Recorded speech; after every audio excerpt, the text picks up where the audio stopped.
The Bible is full of images expressing themes that run right through the whole narrative. We need to examine each of these images closely. We need to see how they all connect us to the larger story. We need to read the images.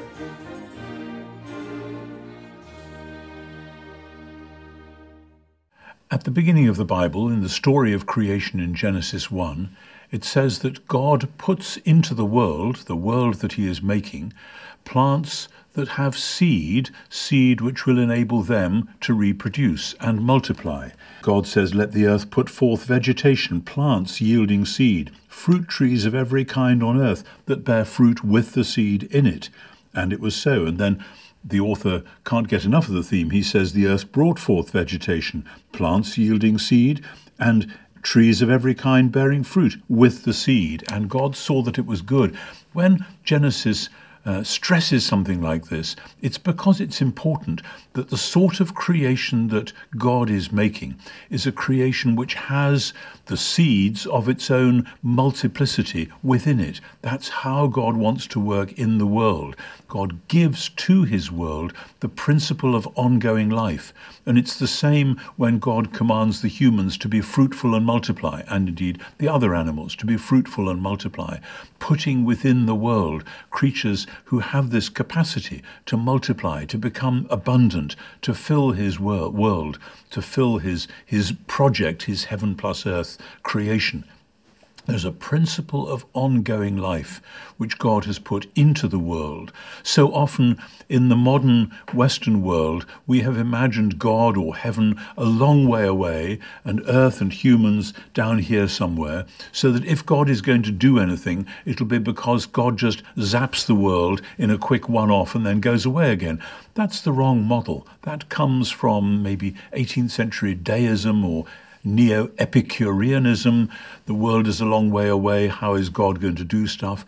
But Genesis gives an answer to that God has made the world in such a way as fresh things will happen from within. God is at work in the world, and the principle of the seed is one of the key ways in which that happens. Now, as this works out through the story of the Bible, it comes up in surprising ways, and often we today don't notice this because our translations don't necessarily alert us to it. But when God makes his covenant with Abraham in Genesis 15, he says, look up to heaven and count the stars if you can, and then he says, so shall your descendants be. But the word for descendants there is the same word as the word seed, zerak, in Hebrew, and in the Septuagint translation, the Greek, sperma. And so descendants in Genesis, or family sometimes, is also another translation that we find. In Genesis 22, after Abraham has been prepared to offer his own son Isaac as a sacrifice, God says, because you have done this, I will bless you and make your offspring as numerous as the stars of heaven. But the word for offspring is the same word, seed. And then Genesis 22:18, by your offspring, your seed, shall all the nations of the earth gain blessing for themselves, because you have obeyed my voice. So what we find in Genesis 15 and 22 is that God is doing the new creation which seemed to have been put into abeyance by human sin. God calls Abraham and his family to undo the sin of Adam and its consequences. That's one of the fundamental principles of reading the Old Testament and actually on into the New as it retrieves the stories of both Adam and Abraham. So that Abraham's family is to be the people of the seed, the descendants, the ones through whose ongoing family life God will do the new thing, which is going to address the problem of Adam, and through addressing the problem of Adam, will address the problem of all creation. The promises to Abraham then come into a new sort of focus with the call of David. King David seems an unlikely choice to begin with. He was unlikely when Samuel came to Jesse's house in Bethlehem looking for the one who was to be the Lord's anointed after Saul had proved by his disobedience that he was unfit to be king.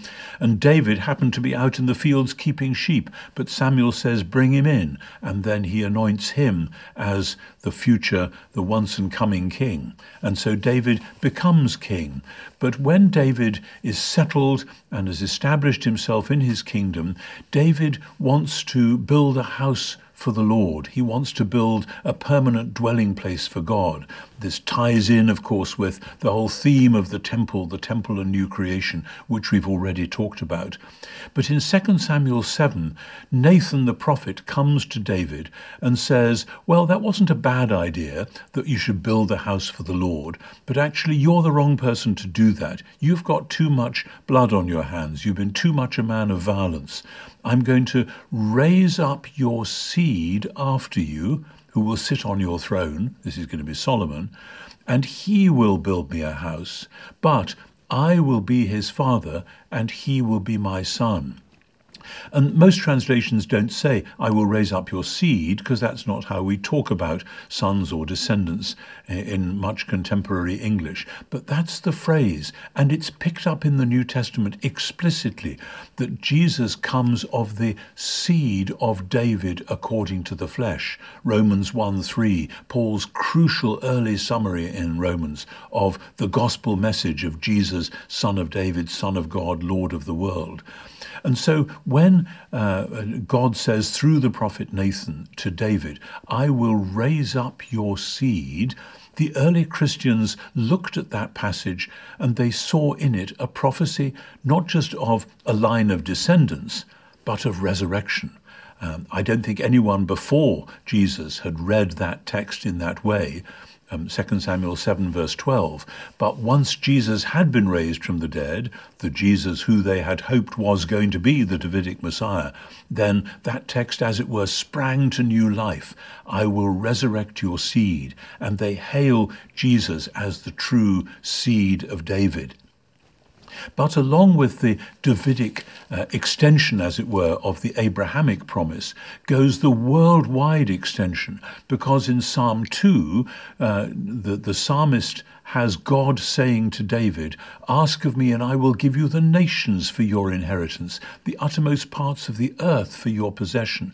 He's using Abrahamic language, which was originally about the promised land and about Abraham's seed dwelling in the promised land, to describe David's domain, that is the coming ultimate messianic kingdom of the Lord's anointed, as being the whole wide world.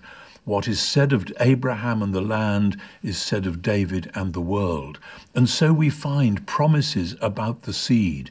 We find in Isaiah 40 and 55, the grass withers, the flower fades, but the word of our God will stand forever. That's Isaiah 40, picked up at the end of the great poem in Isaiah 55. That as the rain and the snow come down from heaven and don't return but water the earth, so shall my word be that goes forth from my mouth. It will accomplish my purpose. And he says, because I am the God who gives seed to the sower and bread to the eater. And I am the one who will make this land flourish and abound. It will multiply. It will be abundant again. This is the promise of new creation through the seed, which is the word. So shall my word be. It will do this work. And that's precisely what Jesus picks up in his parables. Before we get there, though, we see in the exilic and post-exilic literature of ancient Israel this sense that the remnant of the Judeans who return from Babylon to Judea, they are seen as the holy seed. That's how they would read Isaiah 6:13. When the tree has been cut down and burned, then the holy seed will be its stump, the remnant. But the holy seed themselves are corrupt, according to the prayer in Ezra chapter 9. The holy seed have gone astray. They have corrupted themselves. Even though you brought us back from exile, we are still in a mess. But they're using this word seed, as it were, almost as a carrier of the promise. We are Abraham's seed. Sometime you will send us David's true seed. So please, they pray, please do it. Please forgive us. Please take forward your purposes. And the early church, telling the story of Jesus, tells the story of Jesus as the seed of Abraham, the seed of David, the one who was to come. And so, as I said, Jesus announces the kingdom, and the very first parable framed as such in Matthew, Mark, and Luke is the parable of the sower who goes about sowing seed. And the seed is the word. These are the echoes of Isaiah, and Isaiah himself echoing all the way back to Genesis. This, in other words, is new creation. Of course, it's a puzzle because Jesus' challenge is that's what God is doing right here and now. God is sowing his people again. God is doing the new covenant, the new creation that he always promised. But much of that seed seems to be going to waste. People don't want it. They don't want Jesus' message. They hear and they hear, but they don't understand. They don't get it. They turn away. And so the promise of the seed is that there will be great fruitfulness, great multiplication, great abundance. And Jesus symbolizes that in his feeding miracles, when he feeds large crowds with what start off as just tiny little scraps of food. These are not like the temptation when Jesus was tempted to turn stones into bread. No, these are Jesus taking bread and making more of it. As C.S. Lewis says in his book Miracles, this has the messianic style about it. This is God doing creation, taking what is there already and multiplying it and making it be more fruitful and so on. And so we find then in Paul's theology, Jesus as the true seed, but because Jesus is the Messiah, the seed of David, then all those who are in him become the seed which is the true remnant, which is now going to multiply and grow. It won't be a little remnant getting whittled down to nothing. It'll be a new remnant starting off the whole new worldwide proposal.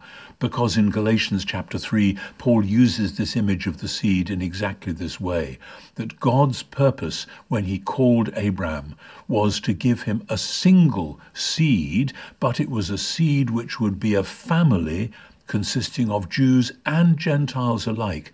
So Galatians 3:29 says, if you are the Messiahs, if you belong to Jesus the Messiah, then you are Abraham's seed, heirs according to promise. And again, the translations don't always bring that out. We find the same in Romans 4, and Paul develops it elsewhere. So the idea of the seed starting off apparently innocently without much resonance in Genesis 1 is in fact a major carrier of the themes of creation and new creation, and a major pointer to the fact that the Creator God has done the new creation in Jesus and is continuing to do it, blessing and multiplying and giving abundance wherever the gospel reaches.